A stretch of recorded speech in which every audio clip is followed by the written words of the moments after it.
The last time director Alex Garland and visual effects supervisor Andrew Whitehurst worked together, they created Alicia Vikander's Ava, the robot star of Ex Machina. For their follow-up collaboration, Annihilation, they had a much bigger set of challenges. Garland's newest film is a heady mind trip that explores humanity's self-destructive impulses, but it's also a walking tour of the gorgeous and the grotesque. The story of Lena, Natalie Portman, a biologist who joins a group of women to explore an area of coastal America that's rapidly mutating due to an alien contaminant. Annihilation is full of improbably beautiful biological mashups, shimmering landscapes, and human-plant hybrids. It also features one of the most terrifying creatures to hit the screen in years. If you haven't seen the film already, I suggest you stop reading now, but if you have, you probably already know exactly what I'm talking about. The Annihilation Bear is a harrowing mutated beast that combines animal and human physiology, and it vocalizes with a mixture of roaring and agonized screams of the last person it killed.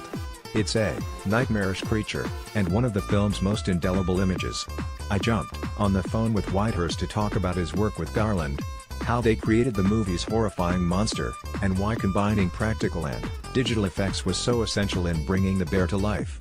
Instead of creating a single character here, as you did with Ex Machina, you're creating environments, monsters, and mutating landscapes. What were Alex's initial creative directives? Alex sent me the first draft of the screenplay a year before pre-production began. He sent me the script when I was about 3,000 meters up in the Alps, shooting second unit stuff for Spectre. I was reading that in the evenings and then shooting Bond during the day. We got a lot of electron microscope imagery of cells, a lot of reference imagery of lichens, spores, and mold growing. Initially, we were just talking about the idea of mutation, about the idea of what a truly extraterrestrial entity might be like. We started by pulling together reference images of things we thought might be inspiring, even if they weren't necessarily going to end up being directly relevant.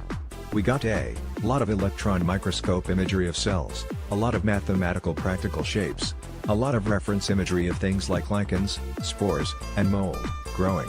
We tried to figure out the common qualities, and how we might apply those to the world we were trying to create. By that point, the art department was on the film, and they were in the same boat. As we went through pre-production, shooting, and then post, things changed, because it's a film about a journey, and you only know whether something's working in the context of the journey when you actually have a whole cut to look at. Several elements in the movie we fundamentally redesigned in post-production, because what we thought was going to work didn't. We needed something else when we cut and edit together, or because a performance on the day drove us in a different direction for an effect. We tried to plan, but actually ended up having to be very fluid, changing a lot right throughout the entire course of production and post-production. ImGuessRC equals https://cdn.voxcdn.com/upload/chorus_asset/103165117/annihilation.jpg alt equals greater than what were some of the pivots? The alligator initially was albino, but not particularly diseased. When we were looking at it in the context of the cut, it seemed too clean and healthy. So we ended up adding a lot of lesions, and more vitiligo and other skin modeling effects. Probably the biggest one was the crystal trees you see on the beach at the end. They were originally going to be human shapes, emerging from lumpy columns of sand and salt. We got right into starting to put them into the shots. We built them and developed them, and we'd made them work. And then we thought, this actually isn't right, it's not what the film needs here.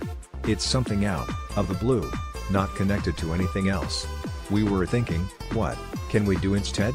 The scene before Lena gets onto the beach is in a forest of fir trees, and we'd gone and laser scanned that forest, so we had these laser scans of these trees. Laser scanners don't cope well with very small, fiddly details like leaves or hair, for example, and it tends to come up with these strange, blobby shapes. So we have these trees where the trunks were quite pristine, then where the leaves started, it went into these weird, distorted blobs. And we thought, well, there's something sculpturally that's very appealing about that. So we actually ended up taking those raw laser scans, cleaning them up a little bit, and then making them into crystals and putting them on the beach. That suddenly felt better for the story. The fact that a weird artifact of the scanning process inspired you feels like such a thematic fit with the movie itself.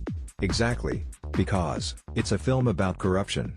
And also, it's the nature of any